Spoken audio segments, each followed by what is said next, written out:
Y'all like, share, subscribe, hit the super chat on your way in. Y'all are going to be working with me while I work. For those of you that don't know, yes, Mr. Z does the graveyard shift. So excuse my background. This is the first time y'all are really going to be hearing me moving around in the background, and excuse the noise. That's just part of my work. Okay. So um kind of felt inspired to make this video. Sarge Willie Pete, shout out to him.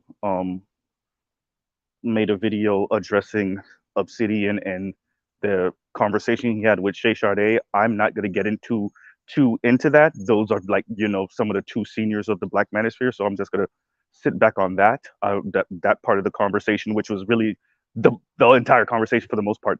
I'm not going to address. I will be addressing though um, the conversation about non-ADOS, non-FBA, and their kind of coonery, we'll say, um, and them tap dancing and you know um, either not understanding white supremacy or pretending like they don't understand white supremacy. I will be making room for knowing that I was born and raised in the U.S. as a child of Haitian Bahamian immigrants, um, and that because of that, I may have a different perspective than many people who are either Nigerian descent, um, born here or not. When I say born here, I mean born in the West, born in America specifically or not. Um, Also, people in the Caribbean, the rest of Africa, and just the Black diaspora in general. My situation might be a little different, and so that might give me a bit of a different perspective. So let's get into this. Sarge Willie Pete and other non-ADOS FBA, well, excuse me, Sarge Willie Pete and other FBA and ADOS people do have a right to feel suspicious, right? They do have a right to be suspicious of non-ADOS, non-FBAs, right? They do have a right, and it's understandable because ADOS and F, many non-ADOS and non-FBA people are playing the we don't understand this white supremacy you talk of, this mumbo jumbo. Yeah, colonialization, yeah, that happened in the past. You know, yeah, white supremacy maybe in the past, but over the past 50 or so years, yeah, we don't know what you're talking about. And ADOS and FBA already have their own internal issues to deal with when it comes to that kind of racism denial, right? The white supremacy denial. And yeah, so having to deal with it also from these people who look like you and who may have the same jersey color as you, but in actuality, their their history and their lineage going back about 500 years, maybe 3 or 4, depending on when you were taken out of Africa and where you were put, right? Is not the same, right? That was severed depending on, once again, where you're from and where you were bought. That was severed 3, 4, and 500 years ago, right? And that we're just now reconnecting on that level over the past century or so. So for a good 3, 400 years, once again, depending on where you were bought and where you were from, there was no connection for some centuries, right? Now there might have been a bit of connection going on between South America, the Caribbean, and North America, right? There might be some connection, right? And a little bit of Europe, but as for the African continent, not so much. So yes, there are people that are pretending, right? I would argue a lot of this is pretending because it's about positionality. For those of you who've been subscribed to me for a while or who've heard me speak for a while on different channels, I've said this. This is positionality. A lot of people understand what's going on and they try to distance themselves from Black American ADOS because everyone knows that that's supposed to be the bottom. That is supposed to be the bottom. ADOS FBA people are supposed to be the bottom, particularly in America, right? So if you're coming to America with an Igbo last name or a Yoruba last name, or if you were even born in America with an Igbo last name or Yoruba last name, you know, from from my experiences and from what I've been told by many of Nigerian and different other brothers and sisters that I know from the continent or who are born here and their people are from the continent, yes, your parents definitely make sure that you make that distinction. You're not like those people, right? And that you're not like those people comes in many different forms. It comes in the form of respectability politics. It comes in the form of, those people don't value education, and those people use this talk of white supremacy as victim mentality, right? So it comes in many forms. Sometimes it's not just the overt, yeah, you're not like those people, we don't make excuses over here. Yeah, sometimes it comes in like that. Oftentimes it comes in a little different. And excuse my background, hopefully you guys can still hear me, right? But sometimes it comes in different, and it comes in a different form, right? Which once again is the respectability part. Yeah, we don't buy Jordans, and we're not gonna spend our money on this stupid hip hop gear, right? For so much money, right? And you're not gonna listen to that rap crap, right? And what are you telling your children? Everything that is Black American is bad and wrong, right? Now, 20 years later, 25 years later, 30 years later, when your son comes home with the white girl and when your daughter comes home with the white boy, right? Now everybody in the house is looking. The mom and the dad in the house are looking like, oh well, I mean, it's better than them bringing home those Akatas, right? And no, this is not just an exclusively African thing. Yes, there are Caribbeans that's playing that same game, right? We're different. We have culture. Those Black Americans don't have culture, right? Those Black Americans use everything as an excuse. They don't read. They don't take school seriously. They're in the position they're in because they don't try hard enough, right? But in reality, what it really is okay. We got to distance ourselves from them because white people got a hard on for stepping on ADOS FBA in particular, and we got to distance ourselves from those people. It's really cowardly, actually. Some of it is, you know, a superiority complex, and then the rest of it is really we got to distance ourselves from those people because we have to emphasize our Yoruba or Igbo last name. We got to let people know what tribe we're from. We got to make sure that people know we ain't them. Don't treat us like them. We're not them, right? So yes, I've been privy to many of conversations, right? As the lone, and sometimes there's other brothers and sisters that are with me on this from the diaspora or whose parents are from the diaspora, but oftentimes it's as the lone non-FBA, non-ADOS sane person in the room, right? You are privy to these conversations. And by the way, not just coming from Black people from across the diaspora, but definitely non-Black people. You ain't seen nothing. If you think Black people from the diaspora sound bad, you don't want to hear the South Asians and the East Asians, right? You don't want to hear that. You don't want to hear the conversation involving Arabs. Now, once again, not all, because I've definitely been in rooms where people know exactly the game that's being played and they're not falling for it, right? They're not falling for it, and they don't buy into it. They don't buy into the model minority myth. I have been around East Asians that do not believe in the model minority myth, right? But that's few. That's few. Most of them play into it. Even the ones that don't believe in play into it because it's better than being Negroes, right? It's better than being treated like Negroes, you know. So we have to be honest that that's a thing. Something else that Sarge Willie Pete said that I thought was very interesting was the talk of the monetization of YouTube, and I tend to agree. By the way, like, share, subscribe, hit the super chat, you know. But and I've said this um concerning divestors in particular, which is how many of them are doing this for the money and they're grifting, right? And it's just a grift. So you know, and there is something to be said about what happens when YouTube becomes your career and now you're used to making this money, right? And you drop your actually not your actual 9 to 5, excuse me. You drop your actual 9 to 5, and now you're just making YouTube content, and this is your life, right? And you rise and fall based off how much you can generate off of YouTube, which also makes this frightening. Is that you need to diversify as fast as possible, right? This is why you see so many of these people, having multiple channels, and then eventually they start selling something so that they can move away from being so heavily dependent on those YouTube checks, on those AdSense checks.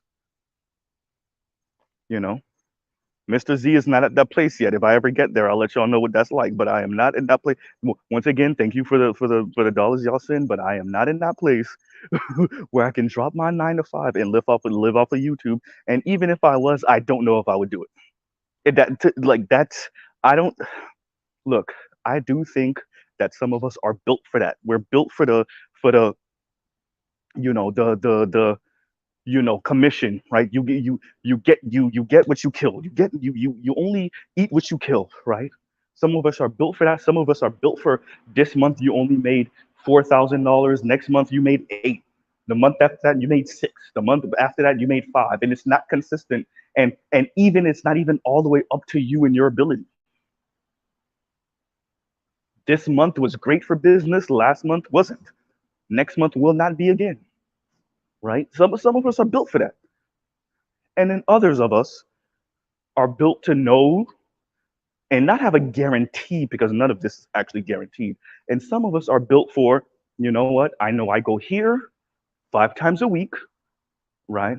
And I get my pay only ranges within $20, $30. I know how much Uncle Sam is gonna take out, right? I know I have to be here at 7 o'clock in the morning, 6:30 in the morning, 8 o'clock in the morning, and I get to leave at 5:30 or 6 o'clock or 6:30, right? Or 3 o'clock, whatever time, and I know how much I'm getting paid almost down to the penny. And that feeling of air quotes security, once again, we know, especially as Black people, it's actually not security, right? Brings some level of peace, right? Some of us are built for that. But so, tying this back to the YouTube checks, and Sarge Pete was right about that. It has changed the conversation, because some of these people are going extreme on the conversations because that's what gets the views. As I've done multiple videos on this, I have to have put at least 4 or 5 videos, including lives, about how the algorithm encourages the most radical talk, because the radical talk gets the energy, right? Anger rises faster. They both plateau at the same level pretty much, but anger rises faster than happiness. This is what we found out from all the leaked information coming out of Facebook and coming out of all these other social media, and all the research that these internet and social media companies are doing. They know this. They know this. So how this works for the actual content creators is they know that, hey, look, when I put this enraging content out, or when I do one of these haha gotcha type posts or gotcha type videos, you know, my viewership is this much. But when I do something benign and a little bit more less radical, right? Something with some nuance, almost nobody watches. And Mr. Z has experienced that himself, to be honest with you. But the reason why you hear me don't complain about it is because I already know that's what it is. And this might be one of the few times why y'all hear me actually say this. When I put out, divester content, and there's brothers that stay here no matter what. They respect and appreciate my perspective, right? But when I put out divester content, I know I'm getting some views, right? But when I put out something, a little bit more benign, maybe not so much, right? And if I know that with my very small channel, then you know that the people that are doing numbers, hundreds of thousands of subscribers, or even tens of thousands, you got 30, 40, 50, 80,000 subscribers. You definitely see the difference in that, especially for those of you that have a couple hundred, 200 and 300 subscribers. Excuse me, 200 and 300,000 subscribers. right? When when um when Jason Black, his live going at Obsidian, when I checked, there was a point when it was 8,000 plus people watching, viewing. Now, when he just did his smoke show, it went down to 330. Well, at least when I checked, it was somewhere around 3,600 people viewing. Look at a gap, more than double. Now, I don't know what the peak of that was. It could have rose up to 5,000 or something, but at least when I checked, it was something like 36 or 3,500. That matters, right? So Sarge Willie Pete is right that these people are putting out, in rageful content for clicks and views and for money, and that's the individual content creator, right? That's before we start speaking about the actual social media sites that actually are the ones that's really making the money. Because remember, they're, at least for YouTube, they're keeping a third of all the super chats and whatever. So if there's some rageful content going on and y'all super chatting on multiple different people's channels, and YouTube is keeping a third of everything that's coming in, they're eating, right? They're eating. That's $33 off of every 100, right? So Sarge Willie Pete definitely was right about it. And he Sarge Willie Pete already spoke about the gender war industrial complex, and that is a thing. And I've spoken about this also. Um, and as a matter of fact, I actually screenshotted it. I'm waiting for the you know right opportunity to use this as a thumbnail, but someone created a thumbnail, exactly how I described it, where black people are kind of white people's rock'em sock'em robots when it comes to this gender war conversation. And somebody actually drew a very nice kind of thing speaking to that, and it has a white dude, who has this kind of cord connected to the head of a black man, and then a white woman who has this cord connected to the head of a black woman, and they're like saying crazy stuff to each other online, but it's really the white people behind them controlling them. And I don't think that's fully wrong, right?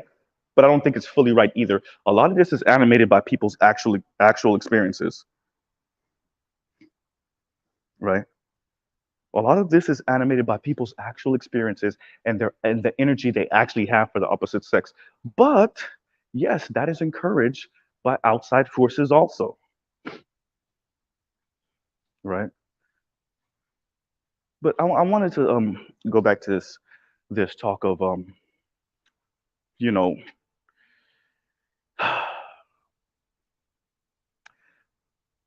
we have to be honest about the pressure of being black, right? The pressure of being black, especially on this planet, especially in a Western country, right? And what the subtle message that is sent, and sometimes overt message that is sent to black people who have the opportunity to distance themselves from other black people, or to show they're not a threat to the system, to show that they will do the bidding of the system. And that goes from everything from your divestors to your um, immigrants and children of immigrants, that goes to your sellouts, that goes to everyone that sees a way out. And the way out is to sell out other black people, or to say or show the dominant society that I'm not like those Negroes. I'm different. I'm a different breed. I'm a different kind, right? I'm more intelligent than them. I move different than them. I'm not a threat, right? As a matter of fact, I'll do some of your bidding and I'll go after these Negroes too. You know, I'll speak about faulty culture too. I'll speak about white supremacy is not a thing also, right? Especially if you're paying me. And like Sergeant Lee Pete said, those white folks are willing to pay. Candace Owens, anyone, right? And yeah, I think Sergeant Lee Pete might have got some of the people mixed up.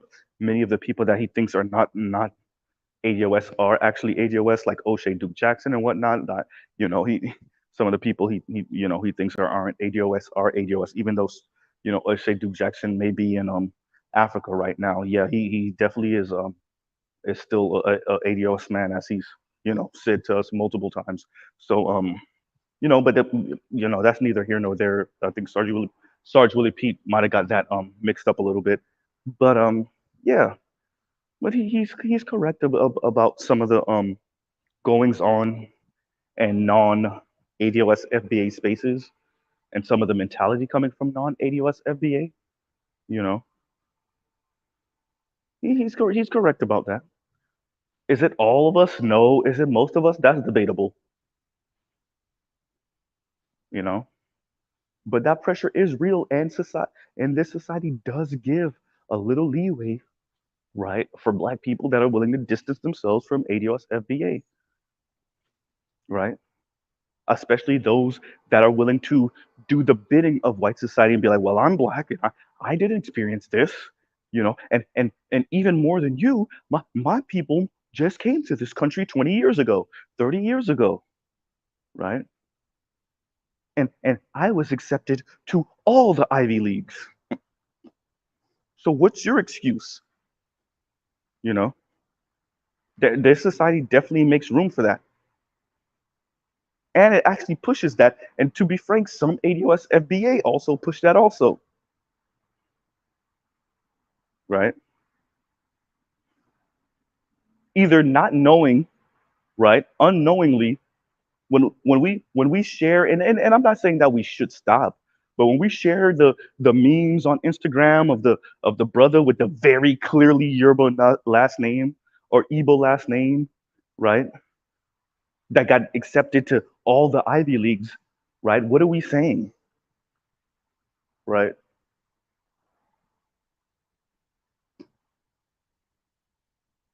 You know,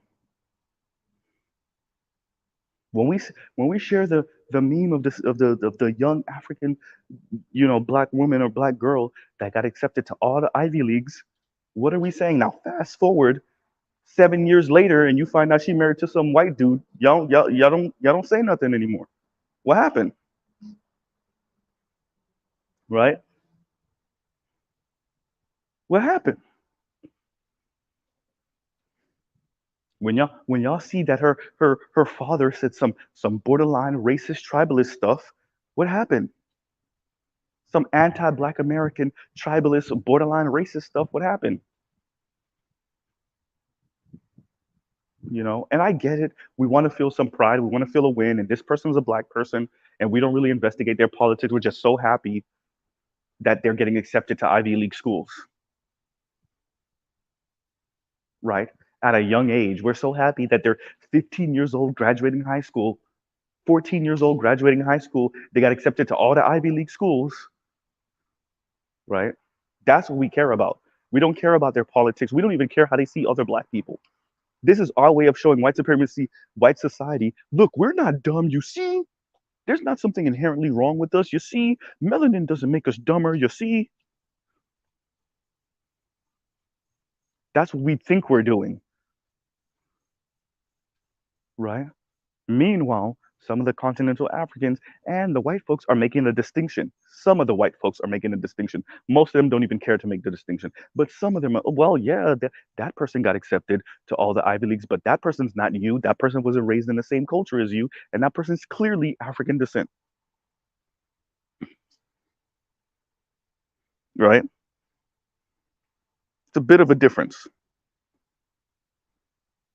right?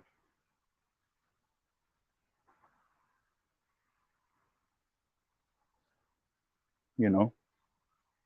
So I get where Sarge Willie Pete was coming from with that, you know. And like I said, I'm not gonna, delve too much in his critique of Obsidian and whatnot, you know. But there is something to be said about kind of the where the Black manosphere finds itself currently, right? And this is a stress test, you know. This is a stress test, you know. At the same time, you have researchers and influencers and known professors, notable professors. I'm speaking about Scott Galloway and Richard Reeves, right? At the same time, we have those people peeking in and being like, you know what? Actually, those men over there, they kind of got a point. At the same time, we have that. We also have, you know, the Jess Purley things that kind of exploded in the Black Manosphere face, and now people are, choosing sides and having vigorous debate, straight up arguments, and shouting matches about what this means for the Black Manosphere, right? And certain people are trying to bury us with Jess Purley things because they don't believe that the Black Manosphere should exist anyway. Shout out to Jason Black, who actually turned off his comments, right? You want to do a smoke show, but you turned off your comments. That's very uncharacteristically Jason Black, you know.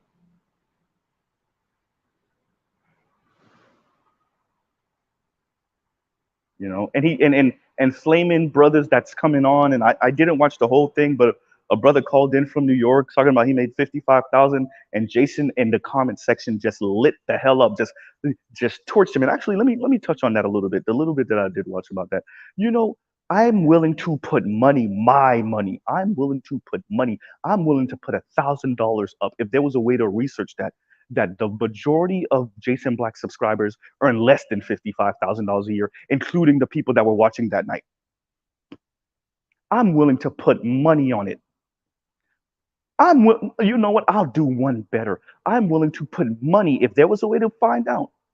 I'm willing to put $1,000 on the fact that even Jason Black's new subscribers from New York, the majority of them earn less than 55. A lot of people be copping please when y'all get in these spaces, these rugged individualist spaces, or these captain of industry Black spaces, and these business entrepreneurial type spaces. A lot of people be capping. It's straight cap. All of a sudden, because y'all on Jason Black stream, all of a sudden, all Black people in the Northeast region, somehow y'all earn more than 55. 55? How can he breathe? Stop it. And y'all let Jason Black flame that brother, right? And then when he was like, I was thinking maybe I should make $20,000 more, and he was like, 75? You think 75 is good enough? Y'all let super capitalists swear by capitalism. As a Black man, you let me know how that's gonna work for Black people. Y'all let Jason Black gas y'all up so much where y'all in the comments talking reckless like y'all earn 75 or more. I put money the majority of Jason Black's audience doesn't even earn 60. I put money on it. I said they don't even earn 55. So I put it. When I said I'm willing to put $1,000, if Jason Black could send me the email that if there was a way to find out, and I'm as a very small YouTube creator, I know there's no way. Oh well, at least I don't think there's a way. But if there was a way to find out, I'm willing to put money that the majority of Jason Black's audience doesn't even earn 55 grand, let alone 75. Even in that New York region, I'm willing to put money on it, right?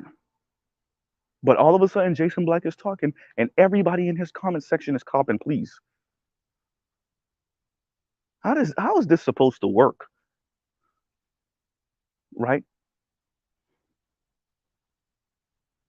This is like one of the biggest turnoffs about the Jason Black types. Because you're not a millionaire, you bum, you loser, you you lazy bum. You're not trying hard enough, right? If you don't wake up in the morning and every single waking thought is not about conquering, right? You got to do it like how he does it, conquering, right? And making more money. How dare you not think about being a millionaire every single second of every single day, and being an entrepreneur and earning some more and more money? How dare you, you loser? right? And that's the talk, right? That's the talk, right? And y'all give me a second. Y'all talk amongst yourselves. Give me 1 second. I'm gonna pause right here.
I'm back. I am back, everybody. I'm back. Yeah. So that and where did I read that comment that said one of Jason and Tariq's problems was with Yvette and Tone was that oh there it goes Da says Jason Black is a capitalist, which is the main reason why he had a problem with Yvette. Same with Tariq, but his fans let them destroy ADOS movement for nightclub museum. Hey, look, I I I do feel uncomfortable when I get into this part of the conversation because I am a non-ADOS, non-FBA person, and I even when I do make the comments that I do make, I still feel uneasy about it. So I'm not going to delve too much into that. I will leave that for ADOS and FBA people to decide how this goes. But there the black capitalist versus black socialist or communist or black Marxist or black lefties or black anyone that believes in something a bit different when it comes to wealth acquisition or how you divvy up black money or black resources. That is a debate that is as old as pretty much the second black people got off the plantation. And I will leave that. I will, occasionally make my comments, obviously, but I will leave, like the heavy lifting of that to the experts and to the black historians. But yeah, there is something to be said about, sabotaging movements that do not align with black capitalism and capitalism as a whole, right? And this is something that you saw from, and with all with all due respect, once again, with all due respect, and I'm not just saying that, with all due respect, this is something that you saw with Dr. Claude Anderson when he interviewed with Chico Bean. For those of you that don't know, Chico Bean is one of the brothers at 85 South show. He's one of the brothers from the 85 South show. Also used to be on Wildin' Out with Nick Cannon, and when he interviewed Dr. Claude Anderson pretty much said like, name me a place or name me where this black socialist or black whatever really where did socialism go and it won. And for those people that are not history buffs or that don't know, like those of us in the know that pretty much everywhere socialism went, capitalism went and sabotaged them, either murdered their leaders, imprisoned certain people. Like, I'm not making that up. Like, there's not a place that these people, like, where socialism tried to stake a claim and like they weren't actively like gone after to sabotage them or to destroy their movements or their money or whatever, right? Like that's a fact. Right?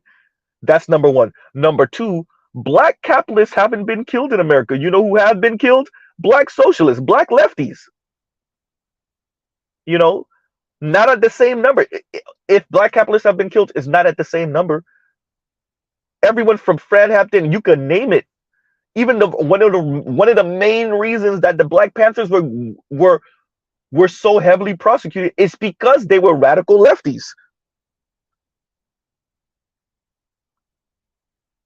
You know, and it's not just black. You could go from Che Guevara to Castro. Once you start talking too far left, and you start talking about all white people's money, it's time to get you the hell up out of here. So that's one thing I always levy that to some of my brothers on the political right, particularly the capitalists, the people that swear by capitalism. Hey, there's a reason why they sabotaging the black lefties, and there's a reason why they kill them, right? Why they assassinate them. Let's not pretend like we don't see what we see. And that's me getting in my lefty bag. I'm not, I'm not gonna go at Jason. You know, I just think that it's very interesting to think you're gonna beat China is a country with 1.3, 1.4 billion people. You got to be careful with that because apparently they've been lying about their population numbers. And even they have a hard go at it, trying to out capitalist white America because white America is now being like, oh, you thought you were winning. Hey, start pulling those corporations and companies. Right, we gotta start sanctioning all of you American companies that's over there. Y'all better start coming back home. Plus, they labor cost and got too high anyway. Go to Mexico, go to India, go to Africa. Right, we're in Indonesia. Start paying the Indonesians a smidge more. Right, start paying the Vietnamese a smidge more. Right, we're in Bangladesh already. Start paying them a smidge more. There's a uh, right.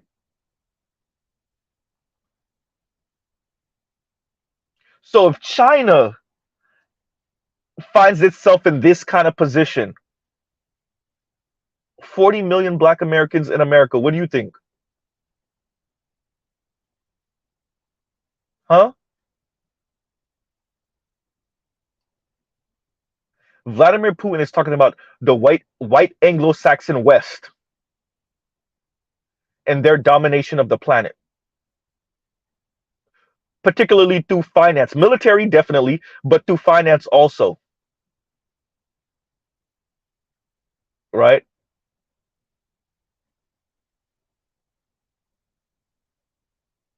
You got books like The Economic Hitman.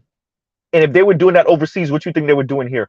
And we know all of this, and yet some of our black capitalist brothers and sisters, either they don't know or they hear that and say, and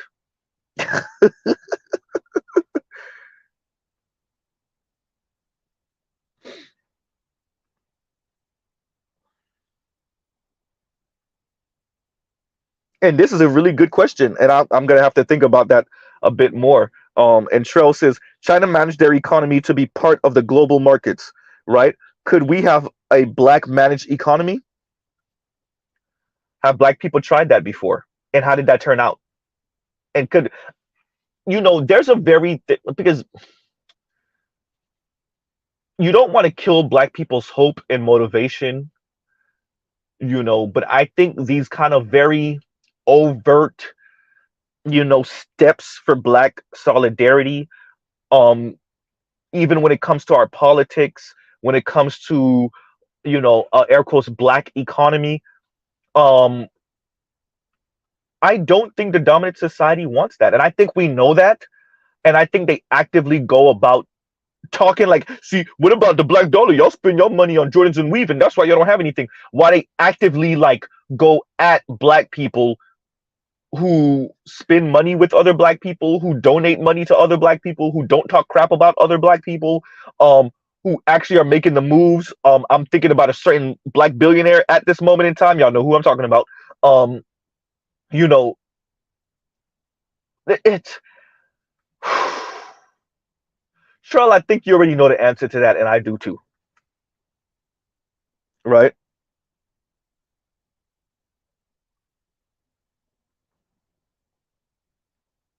You know,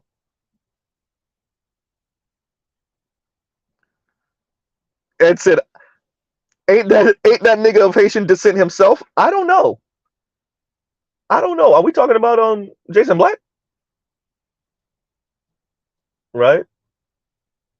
I mean, I know he's from Freeport, Louisiana, um, but I didn't know if he was Haitian descent. Is he? I mean, in a just world, Trail, I think we would have already done it. I'm not even gonna say that we already had that. We've already had that. In a just world, we would have kept that going and not been sabotaged multiple times in multiple different parts of the country, right? In a just world, we would we would be the way people envision the Jewish community to be. Black people would already did that. Black people would have did that before Jews even got considered white, right? In a just society without the sabotage, right? You know, and what I'm saying is black people are still trying to do that. Black people that don't have contempt for other black people in America are still attempting to do that on a day-to-day basis. You know, looking out for black people in the little ways you can. There's something to be said about the little things that we do to still look out for other black people. right? Because it's very clear that this society will not allow us to make very bold, overt moves to help the masses of black people. So we got to sneak in crumbs here and there, right? It's very clear that we're like, nah, no, wait, you trying to do what? Nope. So we try to sneak in crumbs here and there, and I get it. I get it. You know, but we gotta, going back to Sarge Willie Pete and being the child of black immigrants. This is why I make very bold statements about where I stand, particularly being born and raised in America. And I know where my alliances are. Sometimes, much to my father's chagrin, I make very bold pronouncements on where my allyship is and why it is where it is. And I say that to all my family, my relatives. And I've had like knockout, drag out debates with relatives at family gatherings about this topic and why my allyship is where it is. And I've even made statements here in the Black Manosphere to let y'all know a lot of people are just jealous and angry that they're not their tribe of black people isn't the face of the black diaspora. Right? I'll let y'all know the Haitian community and where they come from with that, the Jamaican community and where they come from with that, the Nigerians and where they come from with that. Because everybody got a stake, right? Nigerians are the most populous group of black people as a country, right?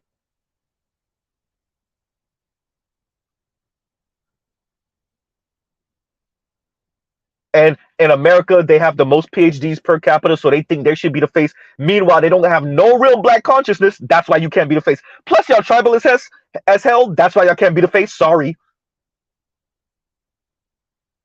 For a super small country with a super small population, the Jamaicans think they should be the face because they produce so much culture for a really small population.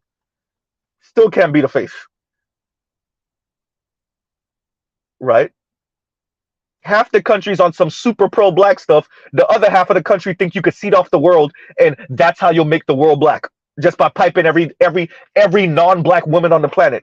Trust me, I've been around too many Jamaicans. They really think you could seed off the world and that'll fix everything. Anybody who's been around some of my rosters, y'all already know I'm telling the truth, including my Jamaican subscribers. Right? And they on some free love thing and they don't see race thing.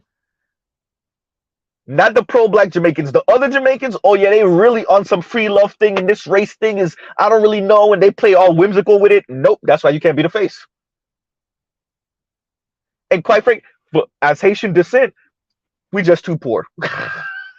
We just too poor. I ain't gonna lie to y'all. Plus, there's the language barrier, right? It's the language barrier. It's the poverty. And it's the fact that America and other Western powers said, yeah, okay, you were the first to free yourselves, and the way you freed yourselves, yeah, we got to keep our foot on your neck indefinitely.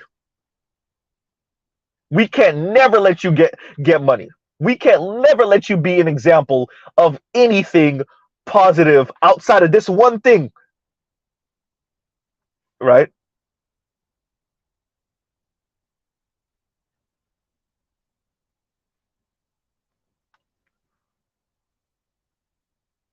So those are the three contenders outside of ADOS FBA that I really think they should be. Right? Kind of the face of the movement. And Jason, first of all, Jason, wait a minute. When you were saying, Nigeria's not a real place, and essentially what Jason was saying is these tribes were put in the same air quotes nation as each other because of the way the Europeans carved up Africa. And he's 100% correct about that. But you know who at least Mr. Z heard say that first? Dun dun dun! Yvette and Tone and them. You know the group of people y'all went at? I'm not saying Jason ain't never say it first, but I've been listening to Jason since Tommy Sotomayor days, and I don't ever remember him saying something like that. Once again, maybe some of y'all, because I know I wasn't the only person listening to Jason since way back in Tommy Sotomayor days.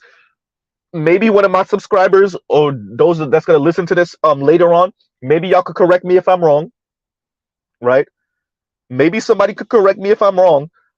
But do y'all remember Jason ever saying or implying that Africa, particularly Nigeria, is not a real place? And that doesn't mean the people aren't real, clearly. That doesn't mean that the tribes aren't real, clearly, or the different cultures from different tribes and the languages isn't real. I don't think that's where Jason was going. I don't think that's even where Yvette and Tone were going. What it's saying is like Nigeria as a place was forced together, right? And that's how you get the Biafran War, and that's how you get the schism, right? You get the schism because you have these different tribes, these different cultures competing and vying for leadership of the country, or at least their own piece of the country, because they actually don't align in pretty much anything else. And the European concept of nation state, by the way, Jason Black didn't say any of this. Now this is Mr. Z speaking. And Tony and Yvette didn't say any of this either. This is me speaking now.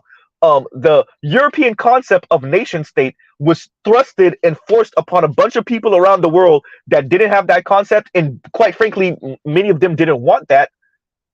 And so you got different groups of people that live in the same or relatively the same geographic area, forced into the same air quotes nation with each other.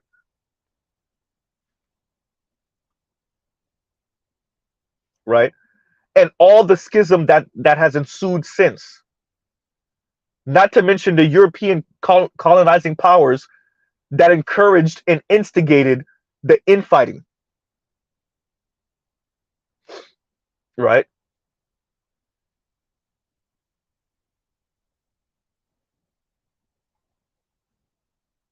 You know.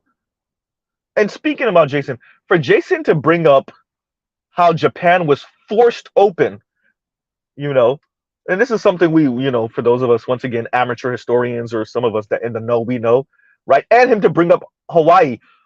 Hawaii became a state because, wait a minute, the white capitalists pretty much colonized Hawaii financially before they colonized it really militarily. They're the ones who forced the queen down, right? Yes, Mr. Black, you're not the only one that know a little bit about Hawaiian history. You swear by this system knowing not its shortcomings, what's inbuilt in it. It's not just a shortcoming. I don't understand. Am I the only one?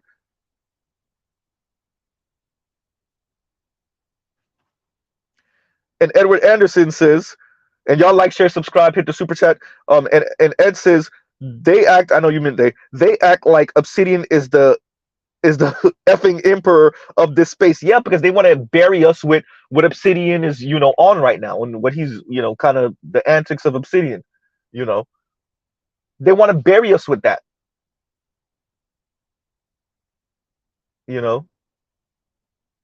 That's the whole point. You point at Obsidian, that's what the Black Minister is on all the time. All of them agree with him all the time on this thing, and then they attempt to bury you with whatever,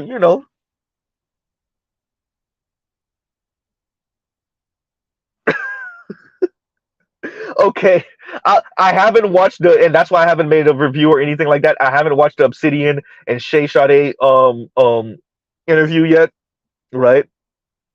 And I believe it or not, I've actually never spoken to Courtney Michelle, right? I've never spoken to her before, so yeah.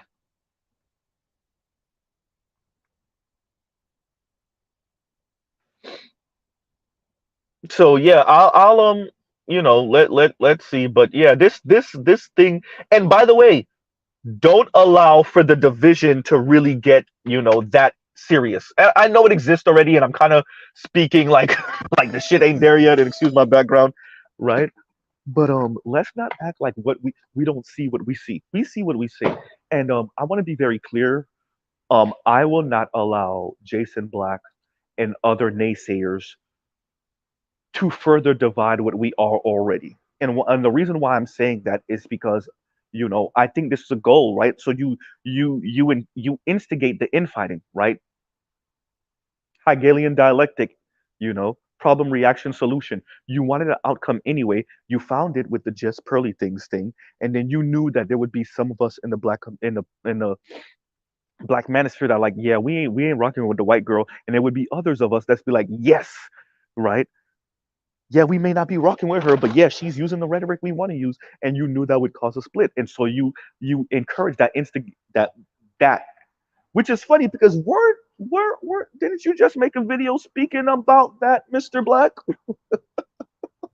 You know how the British instigated the schism in India, and this is why you got India, and this is why you have Pakistan, and this is why you have Bangladesh, and this is huh. Could you possibly be engaging in some of that also, Mr. Black? Right? You know. So yeah, yeah, man, yeah. And then look, like I say, I don't think I'm smarter than Jason Black, but I do think Jason Black thinks he's smarter than he actually is. I don't think I'm smarter than him, but there are times when it's like, bro, you're not you may be smarter than some of us, but you ain't that much smarter. You're not that much more knowledgeable, and definitely your moves are very clear. You know, and your incessant demeaning of everyday 9 to 5 people. This is some classist talk about everything. Jason, just go marry one of those wannabe divestors and call it a day. Y'all be on the same thing half the time. Yikes. Jesus Christ. You know, you about your money, Yanni about her money, right? Yeah, she over the age of 30 probably, but yeah, just go, hit Yanni up in her DM and make her an honest woman, and y'all just go sell out in the sunset, worshiping at the altar of white dollars, right? It's too late for you to get Paris. She already married, so y'all could both be about, yeah, I'm about my money and my business. Jeez. Every time Jason Black talks about 9 to 5 brothers, it's gonna go to the place of like, nigga, if you ain't making 150 or more, then what are you doing with your life? Kill yourself. And think about what that means. You could take that outside of the black community. Nobody makes that. Not even the richest amongst us, and that's the Indian community. The Indians make on average, I think their household income is some 120, something like that. Something like that, or is their individual income 120? I can't remember if it's individual or household. Either way, I have it somewhere in my community tab, by the way. Either way, it could be either one. Like nobody makes that on average. No one. And Jason Black telling you, nigga, if you ain't making 150, what are you doing with your life? And that's why I say, like, Jason Black be soft shoeing on some eugenics shit. Like he really be implying that shit all the time. And every once, and for those of us that's been listening to him long enough, every once in a while he damn dare say it. He don't even imply it sometimes. He just outright say it sometimes. Like, okay. Hey, yeah, I truly believe Jason Black is anti-white supremacy, but goddamn, sometimes, brother, you don't realize how much you sound like them. You that frustrated and angry at Negroes that you sound like the white racist.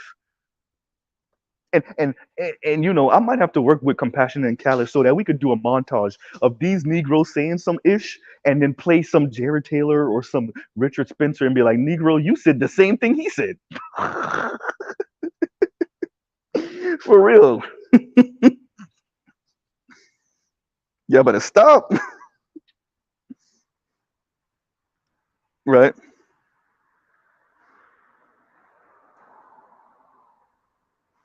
And Ed said the communions have revealed themselves. It is that serious. Ooh, okay. Okay. Yeah, well, yeah. Yeah. I figured when this, and you notice how I addressed the just pearly things on a very surface level because I didn't really understand how, look, I didn't really know how deep it was gonna go. right? And I wanted to give myself space and time to kind of analyze what's going on. And I, quite frankly, I haven't really done it. I gave myself space and time, and then I didn't even utilize the time because I got so much going on in real life and online. I'm still watching things that have that's outside of the Black manosphere, um, and so that's why I made surface level comments on purpose, right? Because I wanted to see how this play out before I say anything definitive on my end. But yeah, I knew something like this. This much I did know that when Jason Black and excuse me, my nose is a little messing with me a little bit. But yeah, when Jason Black did this, I knew this was gonna blow up because he was trying to do this from the jump. And Ed, I agree with you 100 when you said that he's pretty much going after everyone that rocked with Kevin, right? But the fallout of that is going to be so much bigger than him just going at those individual people, right? The fallout is the Black manosphere taking sides, and I'm not about um letting someone that already told you they don't mess with you be the catalyst for an implosion of the Black manosphere. They already let you know they don't mess with you, and they took a shot at multiple people that are in the Black manosphere or associated with the Black manosphere, and they did that on purpose. So if the Black manosphere disintegrates tomorrow, which by the way, we're the only ones pushing for Black men in this level, and actually say, government, you got to do something, social sphere, you got to do something, because that is not where Jason is going with that shit. That's why they talk the way they do, right? So if somebody told you they don't rock with you already, don't let them be the reason, right? So the Shay Sade stuff and whatnot, like I said, I'm gonna have to, watch that interview myself to see the comments that were made and whatnot. I don't want to really, say too much on that as of yet, you know. And yeah, and I'm not about the civil war in front of these naysayers who wanted the civil war anyway. And I mean that as these supposed YouTube pro blacks, and I'm saying that for the divestors, and I'm saying that for like the black academics, right? All of them are like waiting with bated breath, with popcorn, like yes, finally we can get rid of these Negroes that have been popped up over the past decade, making all this noise and stuff, right? Because ain't nothing that the divestors and nothing more than like the Jason Blacks of the world and nothing more than the Kim Fosters of the world would like, but to see us destroy ourselves because they haven't been able to do it, right? They haven't been able to do it. And that's why Jason Black claimed that we were dead from the second he put that Just Pearly Things video out. He started claiming that we were dead, which, by the way, is something him and Tariq do so often. When they start beefing with someone or a particular ideology, they claim that they won and that person or that ideology is dead from the jump. Nigga, all you said was one word, right? So yeah, I'm not about beefing in front of them. So whatever conversation we have is, I'm about having that kind of in the background and whatnot, because I'm not about letting these people think, I'm not about letting these people think that they destroyed something that they clearly didn't.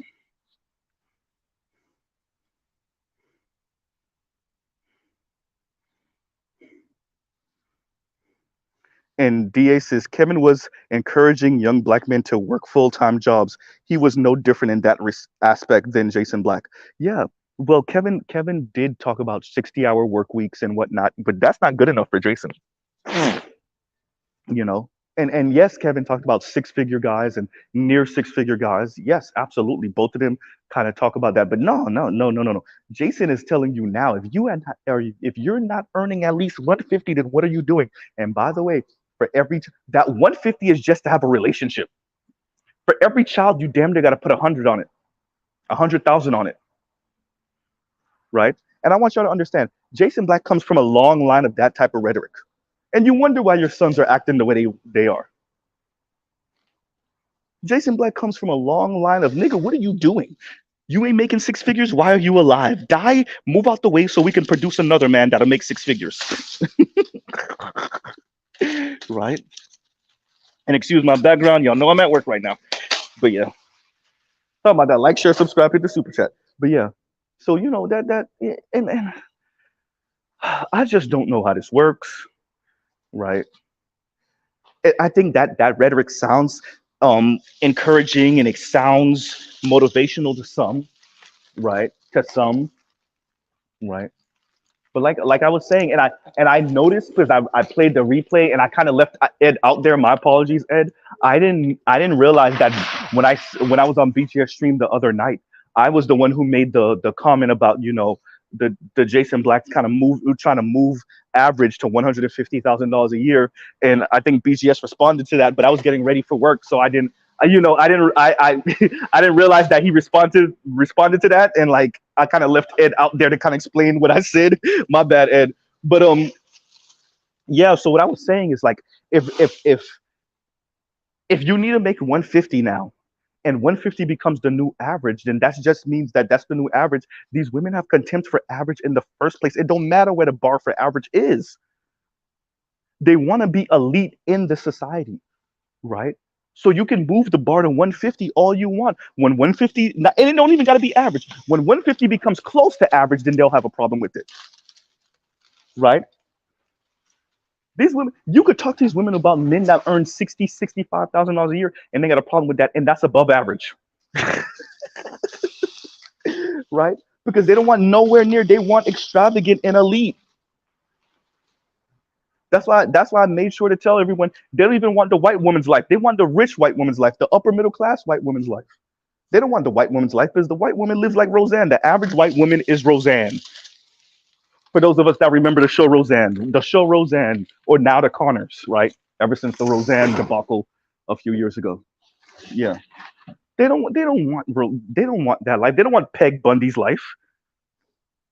That's your average white. And Peg Bundy actually was living a little too good. Actually, that house was a little too big, right? They don't want that life. They want the extravagant. And what Jason Black is saying, and that's why I say, bro, just say that you want polygamy to be legal. Just say you want polygamy to be legal, and only rich, wealthy dudes should be the ones having children. Just say that already. Just say that it should be, 100 women for every one rich baller black dude. You don't got to beat around the bush and keep on walking around it. Just say that. All the rest of you need to die with no vagina, right? And don't let your legacy continue. No progeny for you. All of you that don't earn in deep into the six figures, because let's be honest, he don't even really mean the 150. You don't deserve children. You don't deserve a legacy. You don't deserve progeny. Yeah, right.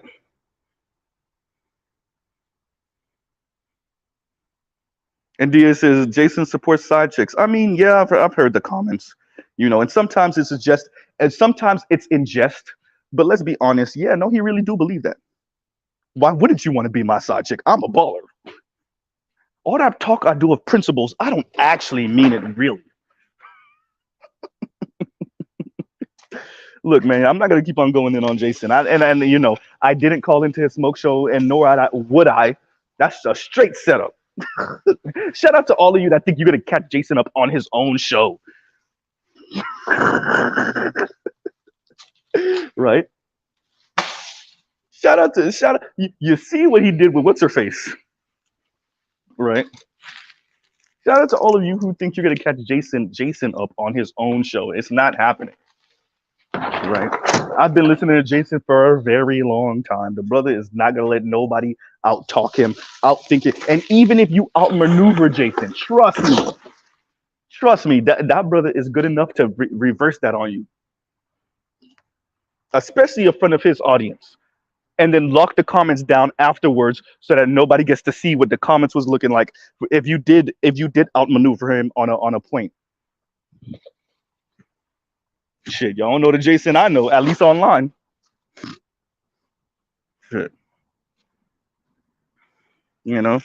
And if this is what I mean, you know, like I said, I originally started this stream because I really wanted to talk about Sarge Willie Pete and his comments about non-ADOS or non-Black American blacks, and the suspicion that ADOS have of them, and I as a non-ADOS black person, I definitely understand. I definitely understand, and I was saying how, um to a certain extent I agree, because I understand. I understand being in the belly of the beast. I understand how other people get to weasel out by emphasizing a last name or a different culture or a different background. With, excuse me, when ADOS FBA do not have that luxury, right? And so that's what I was speaking to. That's why I originally made this stream. Excuse my background once again. At work, right? So, but you know,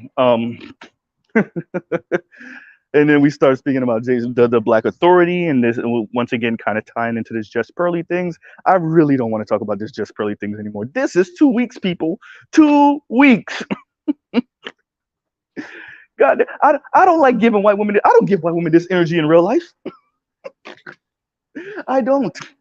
White women do not get this type of energy from Mr. Z in real life, right?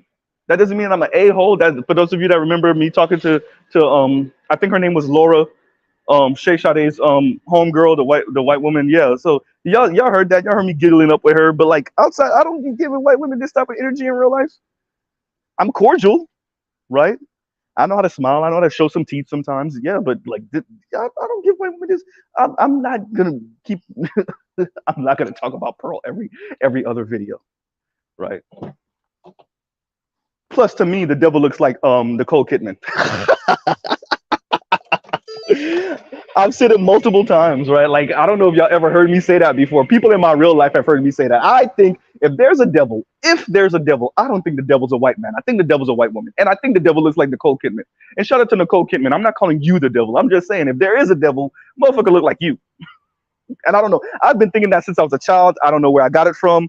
I don't know what childhood trauma, but I think the devil's a white woman if there is a devil. And it looked like, and that motherfucker look like Nicole Kidman. Don't ask me where I got it from. Don't ask. I don't know.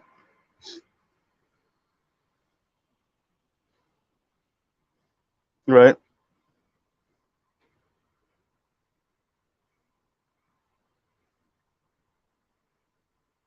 So yeah. So I'm careful on this topic. I'm okay with good debate. I know um, eventually, because it's gonna happen eventually. I'm a content creator now, and I do have opinions and different perspectives and ideas. So eventually, me and a couple of brothers will not agree, and we will not align, and eventually, people are gonna come for my neck. That's you know, eventually there's gonna be a public disagreement between me and whoever, right? Whoever that person will be, or and whatever that's gonna be about. With that said, I don't want it to be over the Just Pearly Things thing. To be frank, right? I don't want to give this lady any more time or energy. I understand that now the conversation is more than just her, right? Even though it's still kind of involving her. I understand that. Um, but yeah, so yeah, I'm over that part of the conversation. Goddamn white woman, just come in, do whatever. But let's be honest, that's because Jason Black tried to bury us with Just Pearly Things. Let's be very clear. That wasn't by accident, right?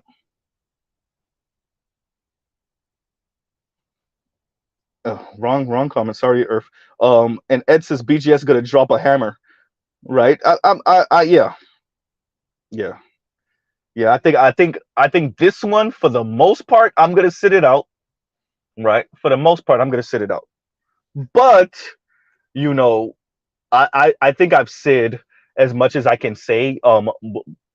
For me, when I made the video about those of us that swear by her, and like Ed said, it's pretty much nobody. But there's a couple. But the people that turn a blind eye to white folks and to white racist folks and to I think that we got to be careful sometimes who we ally with. I'm not saying that the Black Manosphere is allied with just pearly things. I used that conversation to as a warning to be like, all right, y'all, I'm just saying, right? So yeah, and that was pretty much it for me, right?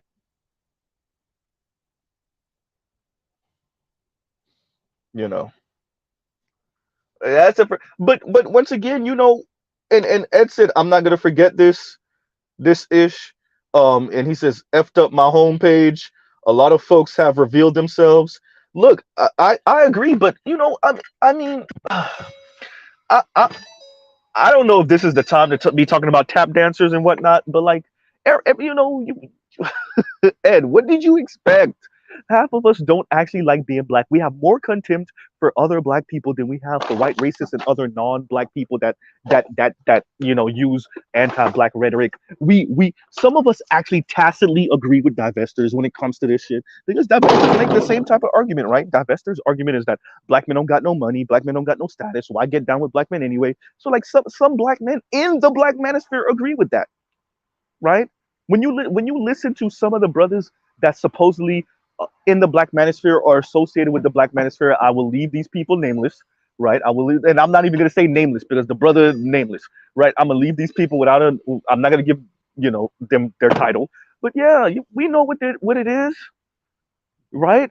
Like there's people that have such traumatic experiences. Some don't. They just playing and they just making their YouTube money. Have such traumatic experiences with black women, right? That they said f everything. They go scorch earth. They don't have reason when it comes to black women. It's anything and everyone that can be used as a weapon against black women. And just like I get on sisters for pulling that, I'll get on brothers. I don't have that level of contempt. I just don't. I have critique for black women, but I don't have contempt for them. Number one. Number two, there's people that it's not even about black women. They just don't like being black. They hate being black. That's why they associate with everything else. And their political, their argument is that everything black is deficient, right? Everything, right? And that's black men that are part of the black manosphere and black men that are not part of the black manosphere. The Donovans of the world, just sheer and utter contempt for everything black, right? And we have to be honest that there's black people like that. So yeah, so you're gonna have black people that make silly comments, and but by the way, still dangerous. Just because it's silly doesn't mean it's not dangerous. Silly comments, you know, ally with some of the worst people. I mean, we've seen videos of we'll just say two black content creators, copping pleas in front of Rolo Tomasi and them.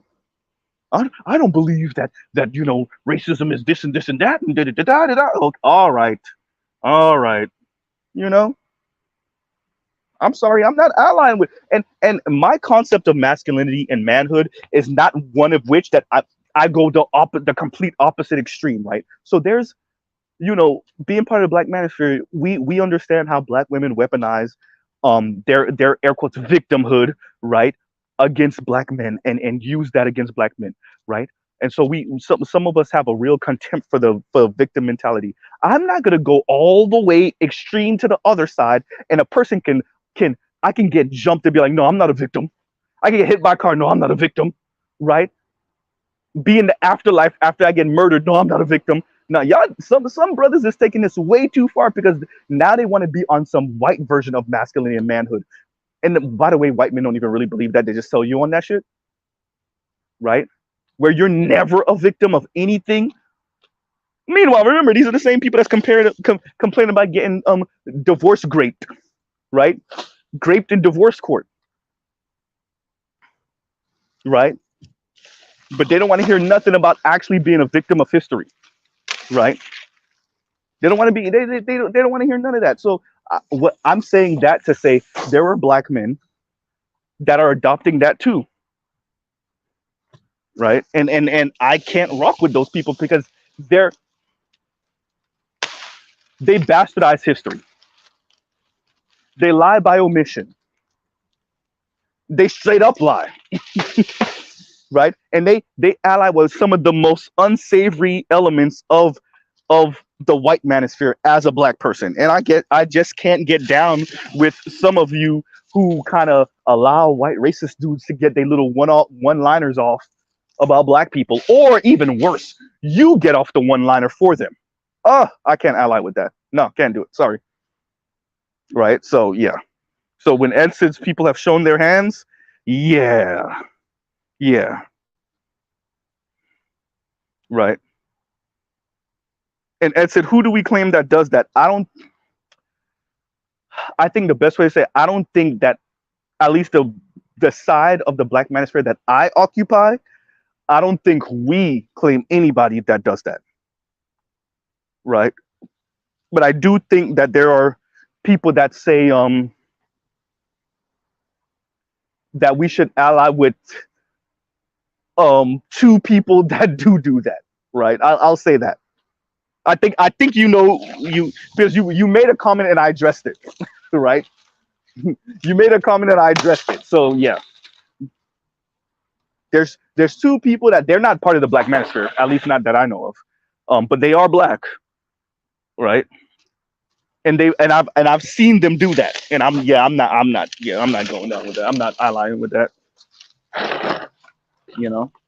And maybe this is the conversation that forces Mr. Z off the fence on certain things, but yeah, I will state my very clear stance on this when the time comes.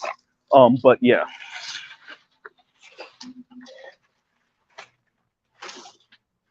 Give me 1 second, y'all. Okay, there we go. Thought that was never gonna go in there. All right. Yeah. No. Yeah. So, I'm. Let me say this, and it's something that BGS has said. I don't know how many of us understood the weight of what he was saying. Right. The gravity of what he was saying. Um. You're making moves, black men. You're making moves, and people are listening. You're disrupting the atmosphere. You actually might get something politically for you and your boys. And to throw that away because somebody's trying to bury you with this 24-year-old white woman, I don't know if that's the game plan you want. And okay, fine, you do that, and then what? What's the play after that? What do you get after that? Who's going to advocate for you after that? And how are they going to advocate for you? Right? And are they really gonna advocate for you, or is it gonna look like that? Jazz hands, right? That's a really good question, right? So I'm very careful on allowing this situation to get us so off track that we get mired in this who supports this woman and who agrees with her and who doesn't, right?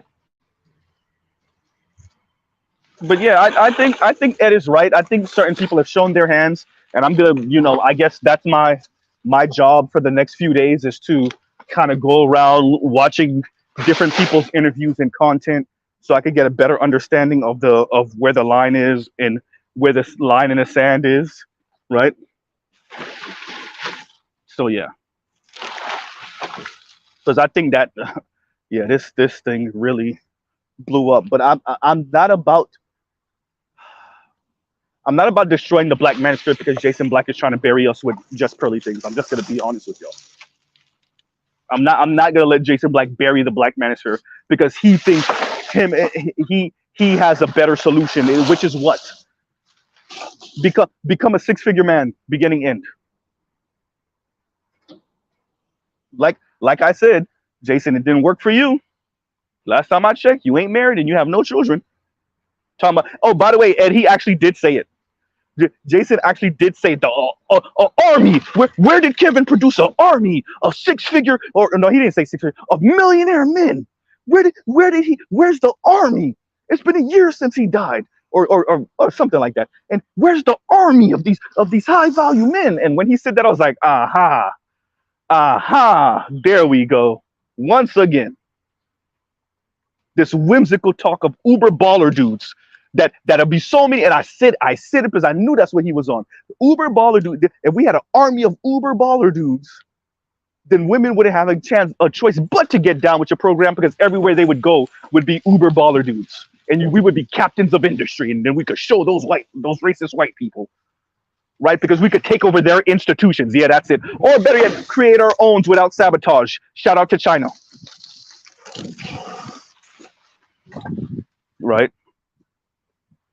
I don't know. I look.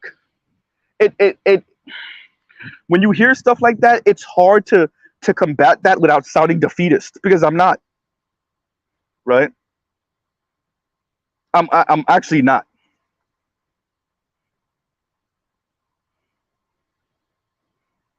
right?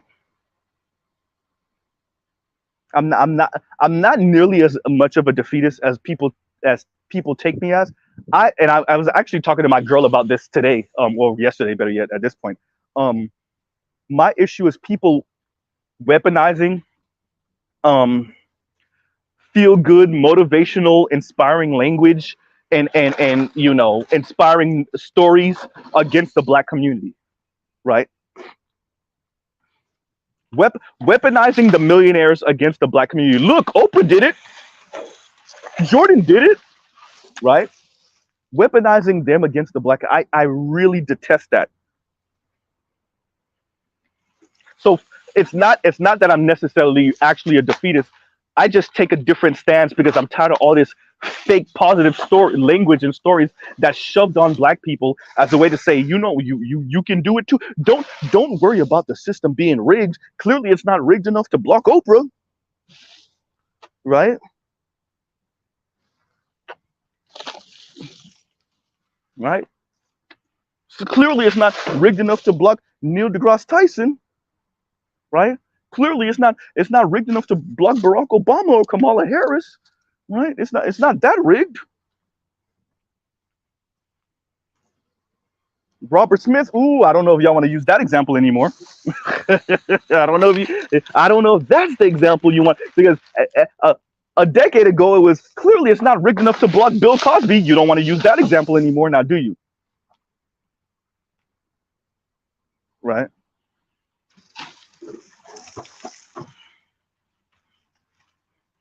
So yeah, man, like, excuse me, y'all, I'm sorry. Yeah, so we got to be honest about what this is. I don't know. Um, yeah, I'm not gonna let this be a bomb that destroys the black manosphere for somebody's feelings, and because they think they got a better way to produce a whole bunch of six-figure news, because that's really what it is. Waging war on the black manosphere because they feel a certain way about Kevin, and so they're gonna try to bury us with what? Just pearly things and obsidian? Okay, yeah, that's it.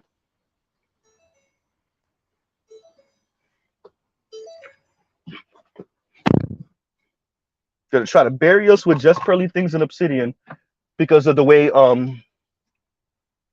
they feel about Kevin.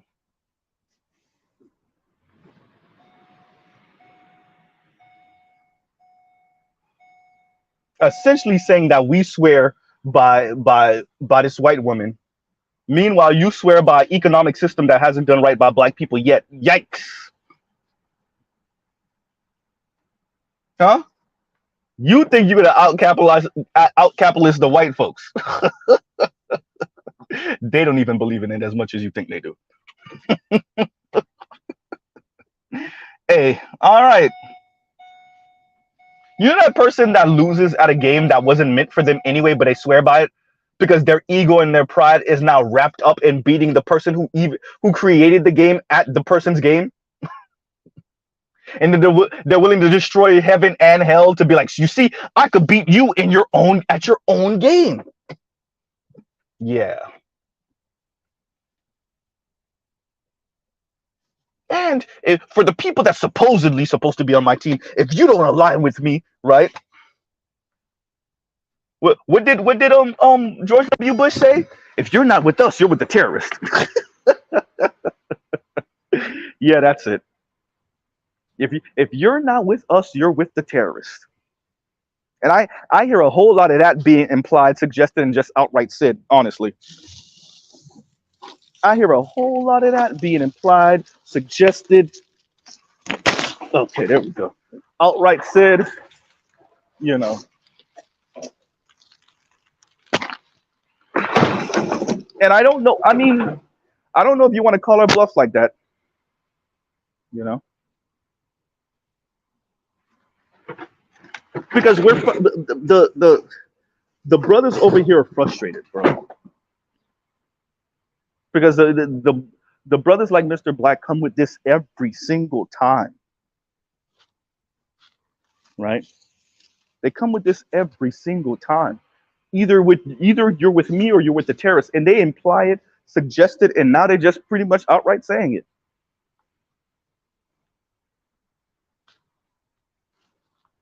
Because they really think you can alpha your way through this. I don't know. If that was the case, wouldn't white people be doing that right now? Don't they need systemic help? Don't the white guys need systemic help? They're the ones that supposedly, at least they claim to really believe in alpha your way through. How that working for the average white guy right now? Right?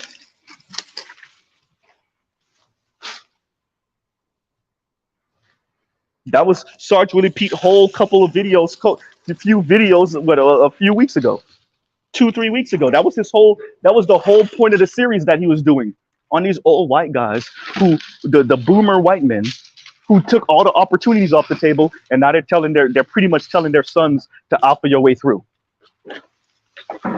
Clearly not working, but yet Jason Black is still swearing on that. All right, that's it.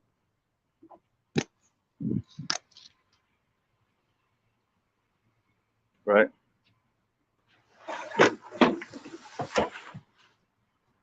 I don't know. Let's see. Like I said, I'm gonna watch the you know, Ed sent me on a mission, so I'm gonna watch that interview, and we'll see. I know, like I said, I know Courtney Michelle popped up on Jason Black's stream a few days ago, you know, and he told her to put in for the side chick, put in a side chick application, right? So, yeah. Mm. Yep. Yep. Yep. Yep. So this is gonna be fun, not fun. So let's do this. Let's pause right here, right? We're gonna take a maybe 20-minute break, and I will come back to y'all in the next 20 or so minutes, and we'll finish up with what we were talking about last night, which is Kim Foster and her divestiture rhetoric, and we'll finish up with this conversation and put a nice bow on it, hopefully. And then I will have to do some digging and research and watching of or listening to some stuff, and then maybe later on today we will come back with some commentary on this. So y'all like, share, subscribe, and we will be back, right?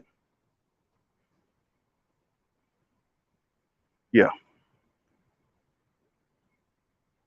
And okay, all right, y'all. So let's pause right here, and we'll be back in a little bit. All right.